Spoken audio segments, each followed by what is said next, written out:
What's up everybody, and thank you for joining me for another video. My name is Whack4863, but you can call me Whack. So I wanted to go over the poison and the bleed in the game and show you how you can absolutely melt enemies in the exiled lands. So to get us started, let's look at the poison options that we have. So we have the snake arrows, which are going to apply poison.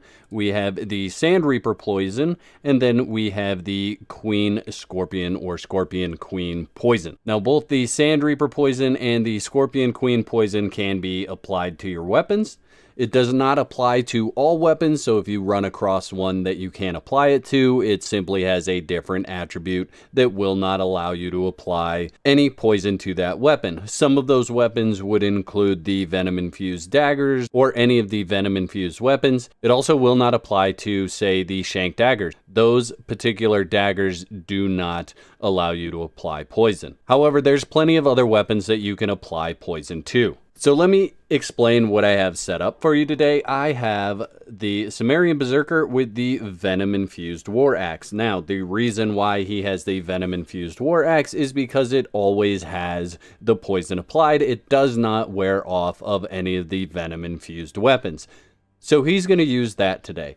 I am going to switch between the Grim Daggers, in which I have put the Reaper Poison on, the battle axe of the Berserker, which I've put the Scorpion Queen poison on, and then I also have the Daggers of 1,000 Bites, in which has the Scorpion Queen poison. I'm also going to use the Dragonbone bow with the snake arrows today. Now, it's a good possibility that you're asking yourself, Whack, what the heck are you doing with 3 different poisons plus the venom axe and all this different stuff? I'm going to explain it, but I'm going to explain it while I show you this fight. So real quick, just so you can see, I am not going to cheat in any of these areas today. I am going to leave hunger, well, it doesn't matter. I'll turn it on, and we are set to noon so that the video doesn't get dark. For the Berserker, here's what his attributes look like. Nothing super special. He's a good Berserker, but we're just going to jump right into it with him. And here's how my attributes are set. And we're just going to take on the King Scorpion. So let's get to this fight, and I'll explain why all these different items. Now, I've put a timer on the video just for fun, and we'll just see where that ends up. What I want you to pay attention to is the health bar for the Scorpion, and you can already see it happening on screen right now where it has 2 different icons for the poison. That means that both of those poisons are acting differently. They are affecting the damage totally separately of each other. And for a moment there, you could actually see all 3 icons on the screen. That's right, you have the ability to stack 3 different poisons on the enemy. Now, something to keep in mind is this only works on enemies that can be poisoned, so things like the undead creatures in the exiled lands, this is not going to work on.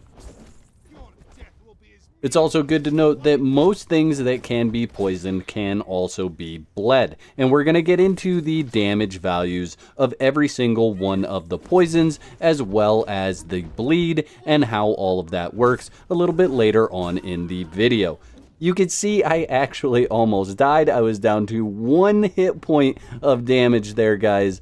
But look at how much of that health is actually just melting off that enemy as we're running away. And I was actually going to try to apply a little bit more poison to my daggers. However, I did not have the opportunity. But we clocked in at 1 minute 29 seconds. That is super fast for killing the Scorpion King. And I just want to point out that as we move towards the test live content, this is just going to happen faster. Now let me give you another example, and this is how you could use this in a group. So I have the Beast with me. I also have Green Ranger with me. Thank you to both of you guys for coming over and helping me show this. Now, One of us has the Sand Reaper poison, one of us has the Queen Scorpion poison, and one of us is using a bow. Lastly, we have our Thrall with the Venom-infused War Axe. And we brought in the Black Yeti because it has just a ton of hit points. And we melt him. We melted him twice. It was crazy fast.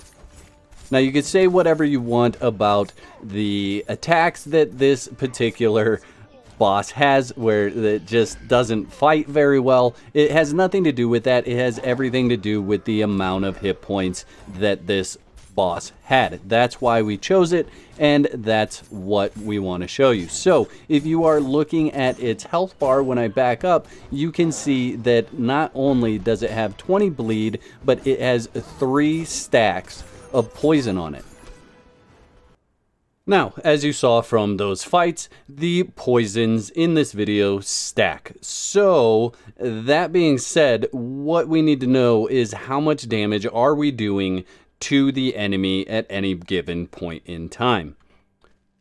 So we have the Grim Daggers, and what we're going to do is we are going to hit our Thrall with them, and I will show you the amount of damage that is being done by the different poisons. This poison is the Queen Scorpion poison. So we have a full 10 stack on him, and he is getting 63 points of damage every second. Now the poison wears off after 10 seconds. For the Sand Reaper and the Snake Arrow, these do not stack. These are the same poison, but let me show you how much a 10 stack of that poison will do. So that poison does 32 points in damage every second for 10 seconds. And lastly, let's take a look at bleed. Now, people have claimed that different daggers apply different bleeds. That is not the case. Let me show you with the stone daggers, and we're going to just apply 20 points of bleed to our Thrall. And there you go. You can see it's doing 89 points in damage every second. Now, bleed lasts for a total of 20 seconds. And we will apply a 20 stack of bleed to him with the Grim Daggers, just so that you can see that it's the same amount with Grim Daggers as it is with the Stone Daggers. Now, something to keep in mind about either one of these poisons is that you can only use it for 10 hits. Now, each time you hit, it's going to apply 2 poisons. So you can see 2, 4, 6, 8, and 10. So after 5 hits, we've used half of the poison and we've applied the 10 poison that we wanted to. And since poison doesn't stack past 10, it's very important that you control your use of your poisoned weapons so that we can go back in and add another full 10 points of poison to our enemy. Now I'm going to let you guys get crazy into the math because I just don't need to do it. I think you guys are smart and you will figure out just how much damage you can actually do by stacking the poison and applying the bleed to your target. Now, why is this a big deal in game right now? It does this much damage in the live version of the game. That means the game that is out and released for everybody to play, with the higher hit points on Thralls and the higher hit points across all of the bosses. If you've been following my videos, you know that Test Live is a different story. Test Live is getting a nerf both to the Thrall hit points, but it's also going to receive a nerf to the hit points of all the bosses. So this combination that I'm showing you today is going to allow you to absolutely melt any boss in the Exiled lands. I hope you've enjoyed this video as much as I've enjoyed making it. I'll catch you next time.